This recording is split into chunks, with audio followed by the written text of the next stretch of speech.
अभी इलेक्शन का माहौल था तो मैं देख रहा था कुछ न्यूज, जब इलेक्शन के रिजल्ट आए तो I saw big failure. What exactly is a big failure? जरा सोचे तो सही, फेलियर होता क्या है? तो मैं जब चैनल देख रहा था, न्यूज चैनल्स पलट रहा था, तो एक बंदा रो रहा था न्यूज चैनल पे।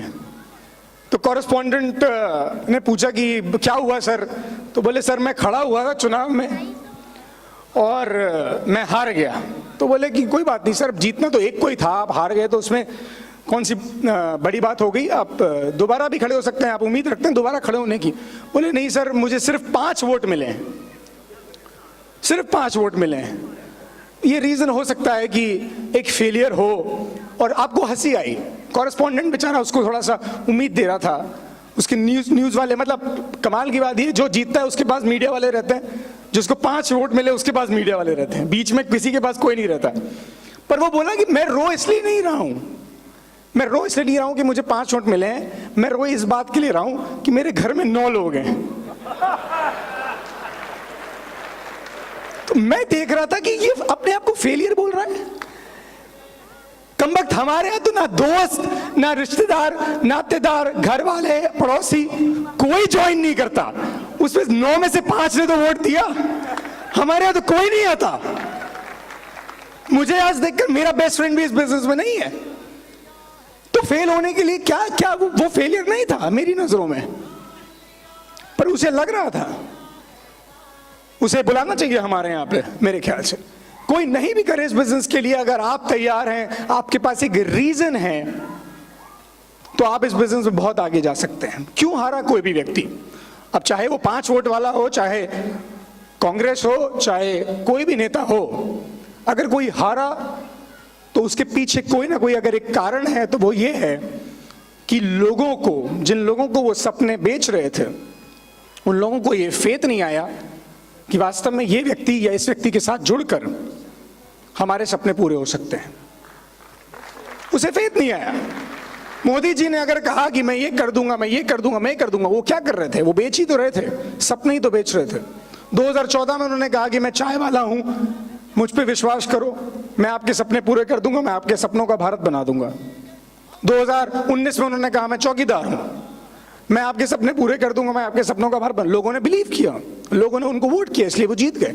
और किसी के सपने पे शायद वो इसीलिए फेल हुए कि उनको बिलीव नहीं आ पाया, फेथ नहीं आ पाया कि वास्तव में हम जिस व्यक्ति से जुड़ रहे हैं, कि उस कुर्सी पे जिस व्यक्ति को हम बिठाना चाहते हैं वो हमारे सपने पूरे कर दे। तो ये फेथ बहुत जरूरी है अपने आप पर, और ये फेथ बहुत जरूरी है उस व्यक्ति के सामने जब आप बैठते हैं इस बिजनेस को दिखाने के लिए। उस व्यक्ति को ये फेथ आ जाना चाहिए कि हाँ, ये व्यक्ति जो मुझे इस बिजनेस को दिखाने के लिए आया है, ये व्यक्ति वास्तव में मेरी मदद कर सकता है मेरे अपने सपने पूरे करने के लिए। ये फेथ बहुत बहुत बहुत जरूरी है। कई बार इस तरह के सवाल आते हैं कि सर बिजनेस प्लान दिखा रहे हैं, कैसे शुरुआत करनी है? हम किसी से 1-on-1 बात कर रहे हैं, कैसे शुरुआत करें? हम लेडीज के बीच में एक लेडीज की मीटिंग कर रहे हैं, कैसे शुरुआत करें? हर एक व्यक्ति को जिसको आप इस बिजनेस में लेके आ रहे हैं, उससे शुरुआत सिर्फ और सिर्फ सपने से करनी है। The only thing which is important is dream. सिर्फ सपना। मैं अगर यहां पर हूं तो सपना है। जितने फ्रंट रो में आपको लोग दिख रहे हैं वो सब लोग सिर्फ और सिर्फ एक कारण की वजह से, वो है सपना। और सपने बहुत कुछ हो सकते हैं, सुपरफिशियल ड्रीम्स भी हो सकते हैं। पर मैं आपको बताना चाहता हूं 3 ऐसे लोगों के बारे में जिनसे मैं कुछ दिन पहले मिला। और यहां पर मेरे ख्याल से कोई भी या तो उनकी उम्र का होगा या उनसे बड़ा होगा, उनसे छोटा तो यहां पे कोई नहीं है। 18 से 22 साल तक के बच्चे जो इस बिजनेस को कर रहे थे, उनमें से मैं एक व्यक्ति से मिला, मैंने उनसे पूछा, मैंने कहा क्या है आपका सपना, क्यों इस बिजनेस को शुरू करना चाहते हो, why do you want to do this business? तो उसने कहा कि सर मेरे फादर नहीं है और घर में मेरी 2 बहनें हैं, माँ है, इसलिए मुझे इस बिजनेस को करना है और मैं इस बिजनेस से पैसा कमा के उन सब के सपने पूरे करना चाहता हूँ। बहुत अच्छी बात है, आपको भी ऐसे लोग मिलते होंगे, पर उसके पास एक रीजन है, उसके पास एक इमोशनल ड्रीम है। मैंने दूसरे व्यक्ति से पूछा, मैंने कहा कि आपका क्या सपना है, क्या रीजन है कि आप इस बिजनेस को बिल्ड करना चाहते हैं? तो उसने कहा कि सर मुझे मेरी मदर की जॉब छुड़ानी है। मैंने कहा इसमें कौन सी बड़ी बात है, मदर की जॉब तो छूट जाएगी, क्या करती हैं आपकी मदर? तो बड़ा सहमा हुआ सा था और बड़ा सहम कर बोला कि सर उन्हें घर घर जाना पड़ता है बर्तन और पोछा करने के लिए। मेरी आंखों में आंसू थे। मैंने उससे कहा मैंने कहा दोस्त, अगर मैं तुम्हारी जगह होता ना तो मैं 3 महीने भी मेरी माँ को ये काम करने नहीं देता। और इसीलिए तुम्हारे पास अभी अपॉर्चुनिटी है कि तुम अपनी माँ का काम छुड़ा सकते हो, और तुम अकेले नहीं हो। एक ऐसा लड़का हमारे पास है, विशाल पिटादिया, जिसकी माँ को ये काम करना पड़ता था, आज वो लड़का 4 लाख रुपए महीना बनाता है।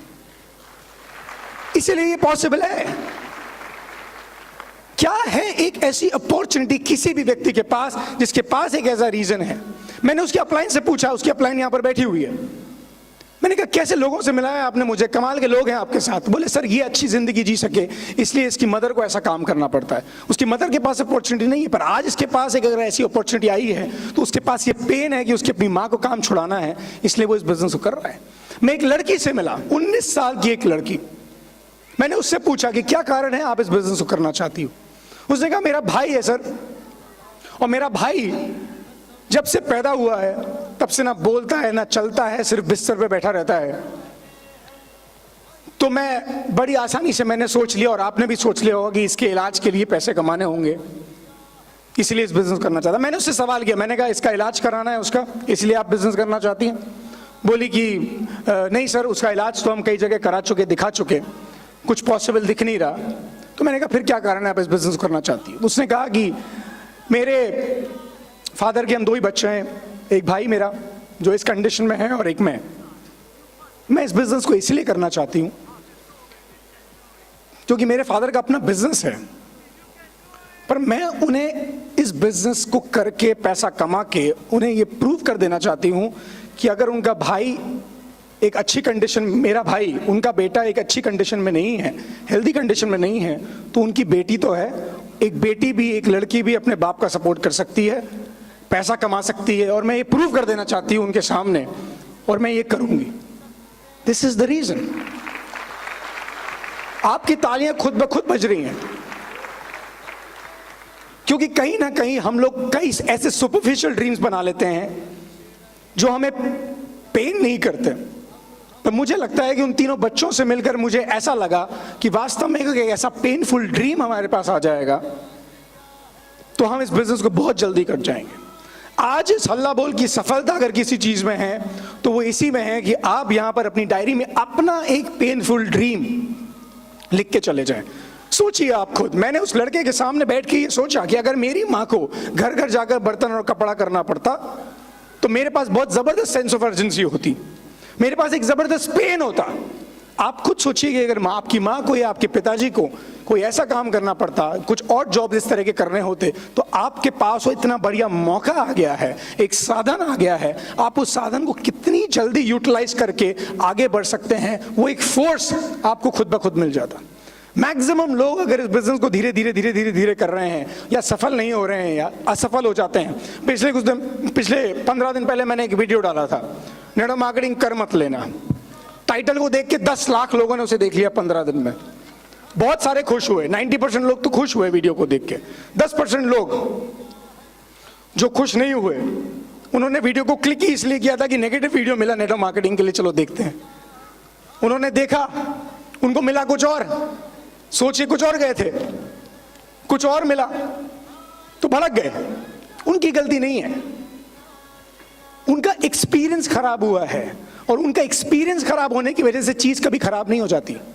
आप पहली बार हवाई जहाज में बैठो और मौसम खराब हो जाए और हवाई जहाज थोड़ा सा टर्बुलेंट हो जाए, 2 घंटे की फ्लाइंग और आधा घंटा आप टर्बुलेंस में निकाल दो, आपको उल्टी हो जाए, तो आप उतरते ही बोल दो हट मैं नहीं बैठूंगा कभी, बेकार होते हैं हवाई जहाज। तो आपके कहने से क्या हवाई जहाज उड़ना बंद हो गए क्या? ऐसा नहीं हुआ। चीज खराब नहीं हुई, आपका एक्सपीरियंस खराब हो गया। उन लोगों की गलती नहीं है जिन लोगों को नेटवर्क मार्केटिंग पसंद नहीं आई, या वो नहीं करते या वो नहीं सुनना चाहते। उनका सिर्फ और सिर्फ एक्सपीरियंस खराब हुआ है, और उनके नहीं करने से इंडस्ट्री तो 65,000 करोड़ की होने ही वाली है 2025 तक, फर्क नहीं पड़ेगा। तो ना कहने वालों का सिर्फ एक्सपीरियंस खराब होने की वजह से इंडस्ट्री खराब नहीं हो जाती, उनका सपना तो है जिंदा। राइट चीज उन तक पहुंच जाए, ये हमारी जिम्मेदारी है, और इसी जिम्मेदारी को हम लेके आगे चल रहे हैं कि राइट चीज उन लोगों तक पहुंच जाए।